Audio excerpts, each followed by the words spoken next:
Welcome to the Obesity Medicine Podcast with your host, Dr. Rentea, board certified in internal medicine and obesity medicine. Here, we talk about a path to metabolic health, and we have real conversations about chronic weight management and living a full life. Just a reminder, I am a physician, but I'm not your physician. So everything that's on this podcast is for informational purposes, but please go talk to your doctor about what's right for you. There is no medical advice being given on this podcast. Welcome back to another episode of the podcast. Today, I thought it would be really fun if we kick off this New Year's with the Back to Basics series. So over the month of January, what I thought is let's not get complicated. Let's not talk about things that are too hard to accomplish and way in the weeds. Let's bring it all the way back to 101 basics that you need when you're working on intentional fat loss, if you're working on blood sugar management so your urges and cravings are not through the roof, if you're working on decreasing your hunger levels, maybe even improving your sleep, if you're wanting to maybe be fit and you're working on increasing your time that you're running or speed, things like that. Honestly, what is always the case? It's back to basics.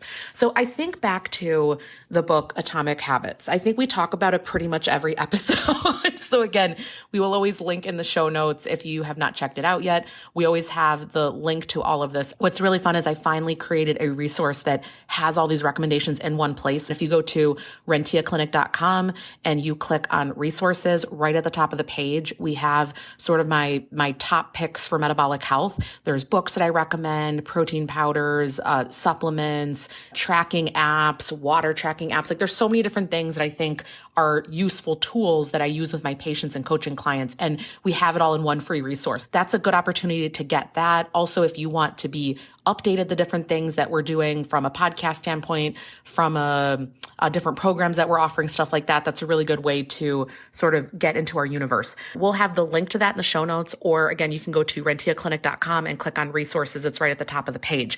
Okay, so in Atomic Habits, he talks about this Olympic cycling team. I can't remember what country they were from. Was it the US? I can't remember.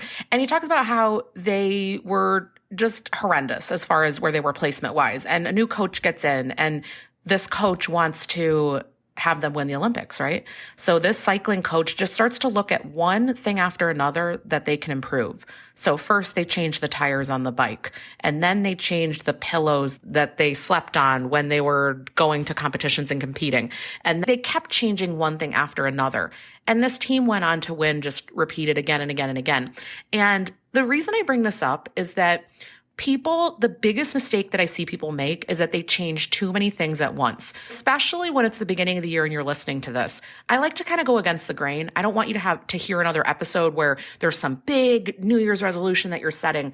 I think I looked at the statistics the other day, and 8% of people 8% will only have kept that goal by the end of the year.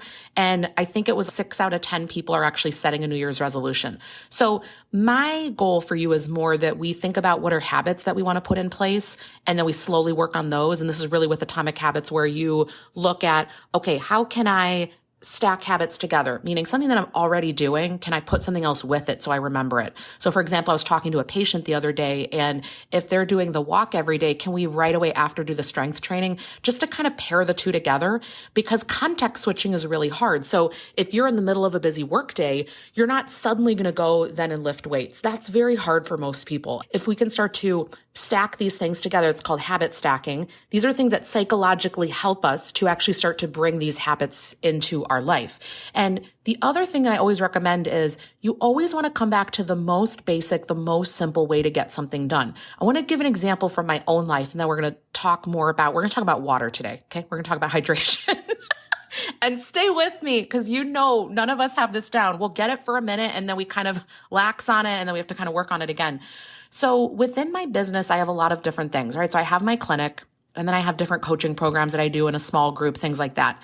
And there's actually a lot of aspects between all these programs, things that webinars that I need to prepare, groups that I'm doing, questions that I'm answering, podcasts that I'm making. There's a lot that's going on.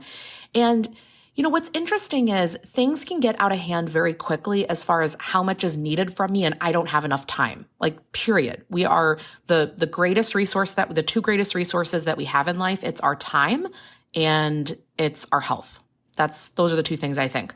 So if you think about it, what do people usually value the most? If we're in good health and we're around people that we love and we're doing things that we love with the time that we have, but those are usually the two things. So I really have to watch out to always continually come back to, can I optimize this in a better way?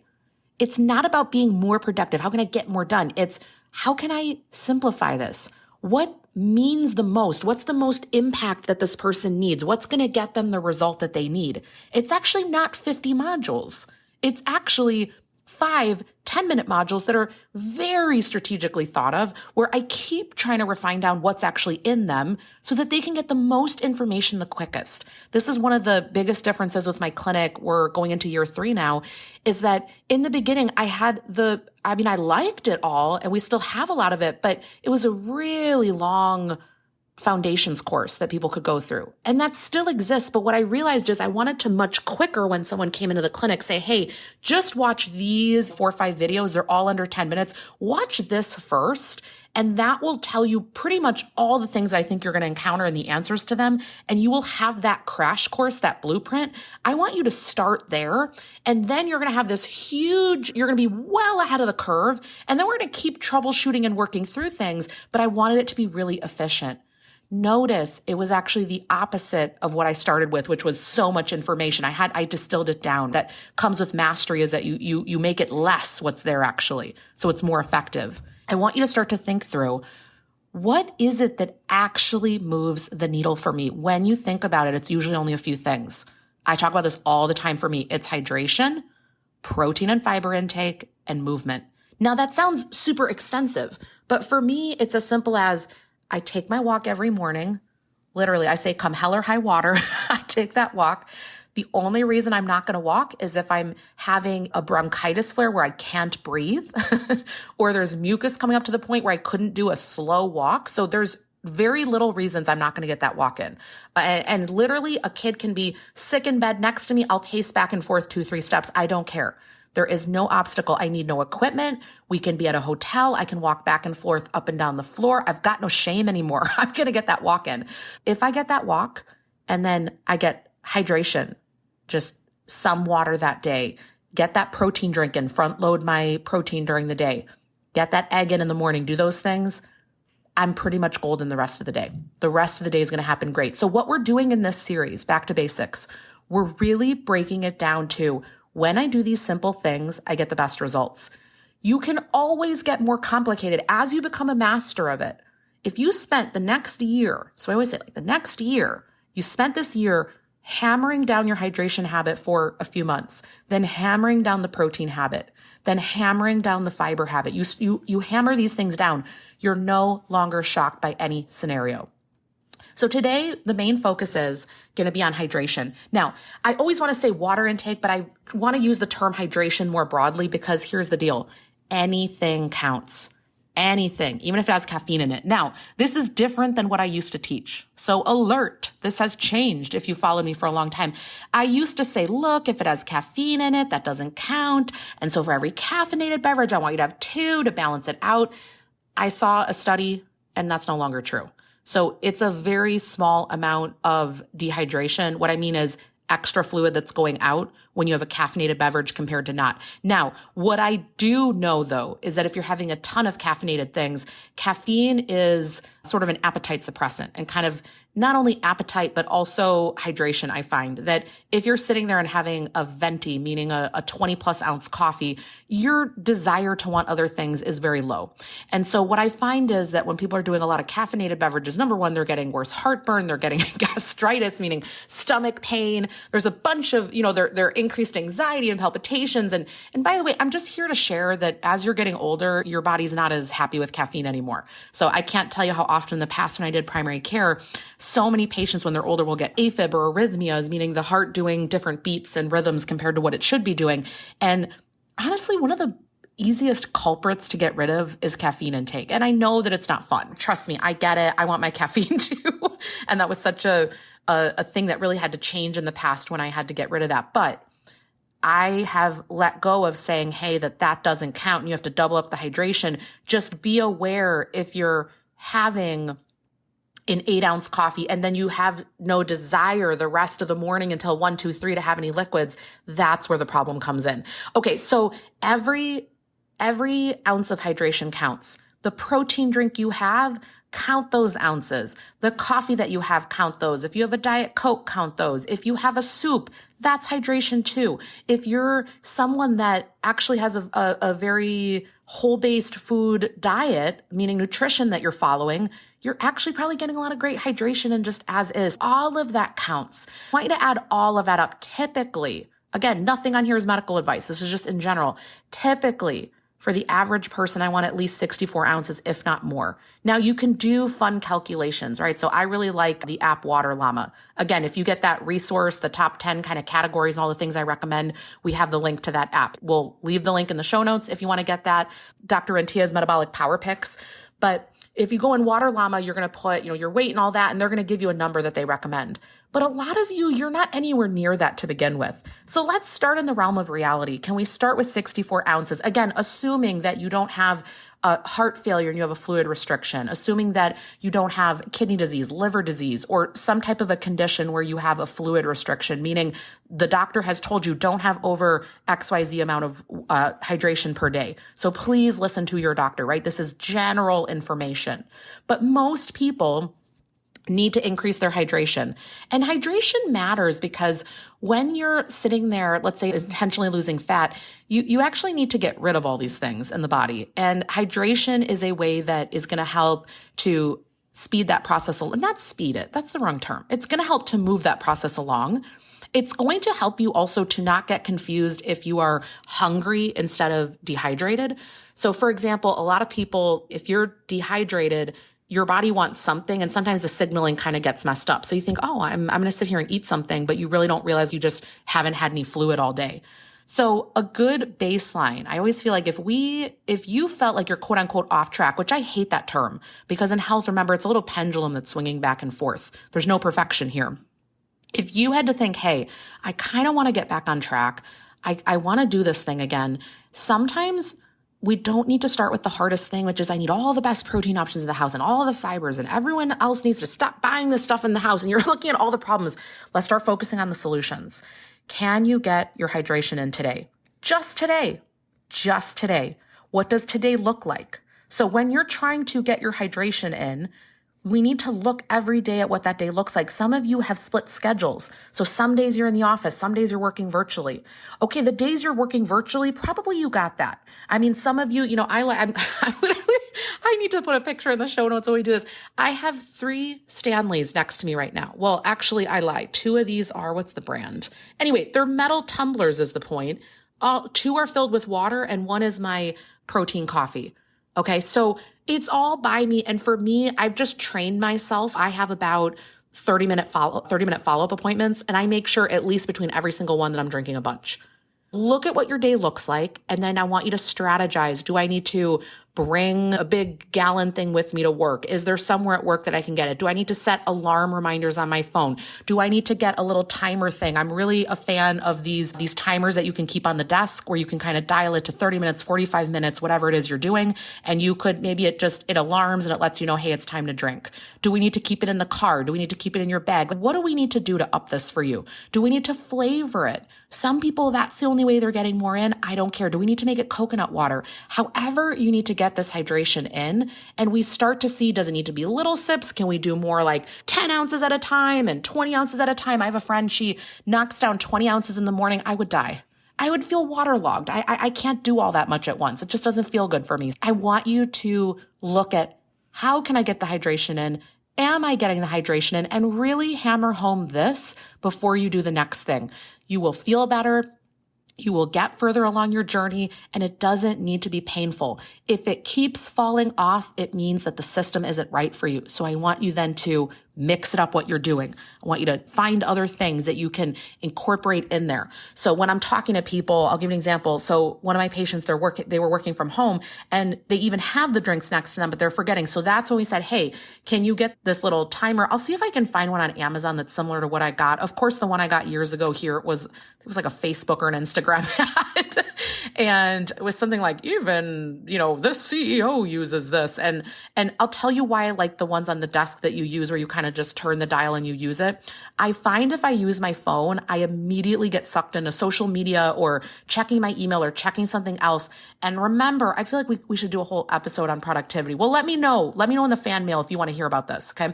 Or tag me on social if you want to hear about it. But when we're talking about when we say productivity, I hate that term because it implies you have to do more and more. What I mean by that is we need to decrease distractions. And so to me, I like a timer that exists on its own so that we don't get sucked into a phone.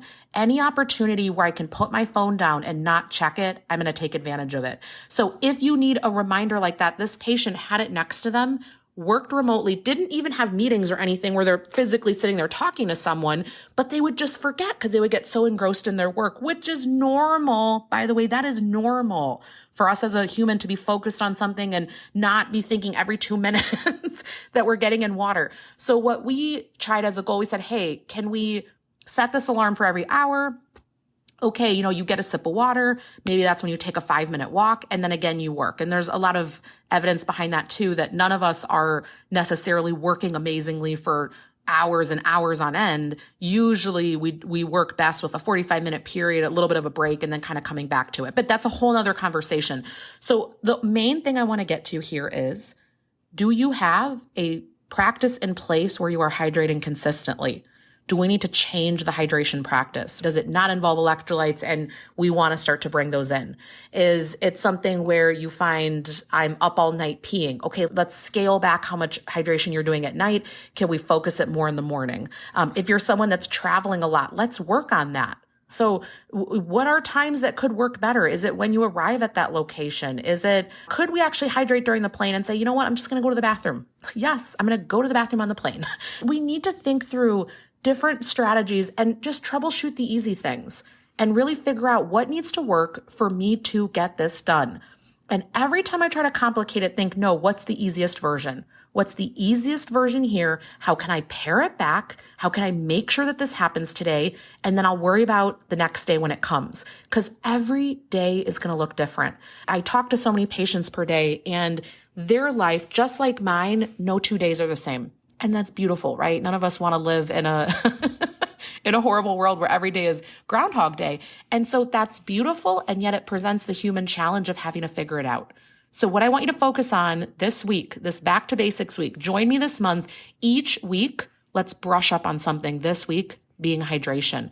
So let me know how your hydration goals are going. I think it would be amazing if you took a screenshot of this podcast, share with me on social, a picture of you hydrating, or the biggest thing that impacted you this episode. I want to see your hydration system. Tell me about it. Tag me on Instagram stories or whatever social media that you're on. And I want to hear about it. I really want to know how you're doing on that. Again, if you want to check out this resource where I have sort of the top 10 areas with the books that I recommend, the protein powders, the people are always asking me about supplements and what programs for doing strength training, things like that. I put it all into one resource because people were always emailing me and I just wanted to have it in one place.